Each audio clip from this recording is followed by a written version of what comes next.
Hi, in this video, which is based on the Coach's Guide to Impostor Syndrome, we're going to take a look at perfectionism. Now, this is the basis of it is that you as a coach are looking to find the imposter syndrome behaviours that are characteristic in case either you're not aware of it, your client's not aware of it, and you can really help them by understanding exactly what's going on for them. So the first of these is perfectionism, and it's probably one of the most common ones. And perfectionism, sometimes people are quite proud of their perfectionism actually. Sometimes they see it as a good thing. You see, there's a difference between trying to be flawless and having high standards. High standards, you see, would be somebody who tries to do a high quality job in all sorts of areas. Tries to do a high quality job, but if something goes wrong, it's not a disaster.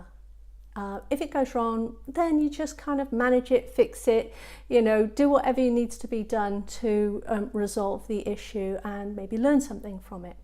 Perfectionism, on the other hand, is a need to have things perfect, a need to have them flawless. And when they're not flawless, then it's a drama, then it's a big deal, then it's a source of anxiety and a source of stress. It'll have people lying awake at night, fretting over the tiniest of details if you step back and look at it from the outside. And yet that one detail is a really big issue. So how do you spot a perfectionist? Well, a lot of the time you can spot someone who's generally perfectionist by the way they present themselves. So they'll be immaculately groomed, their houses will always be spotless, their cars will be shiny and clean the whole time. You get the picture, people who are looking to do it, to present visually perfection and work very hard for it as well. And so they're the easy ones to spot. But perfectionism isn't just about looks. You see, perfectionism is really an intolerance to mistakes. And so you can be perfectionist about your intelligence, your knowledge. So these are the people who would have got the highest grades at school and would always work really, really hard to get things. And they might have a need to be right. They're like Google, they know everything, or at least they want to know everything, and it's a stress for them when they don't. So they might be perfectionist around their knowledge, they might be perfectionist around their intelligence.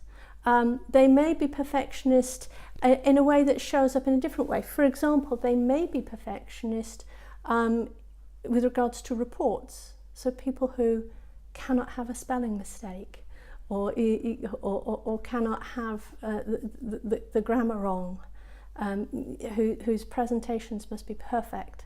That's it.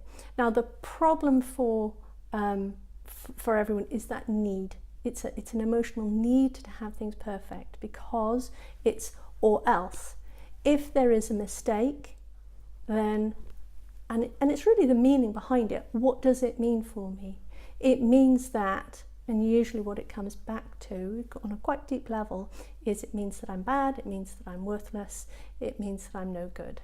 So this is one of the characteristic behaviours in imposter syndrome. Now, you can be a perfectionist and not have imposter syndrome. So there are a few more of these behaviours that we're going to talk about in the next few videos to help you as a coach really build up a picture of what's going on for your client, and also the level of stress that they're experiencing, because sometimes it's a huge stress and sometimes it's a minor stress. So I'll see you at the next one.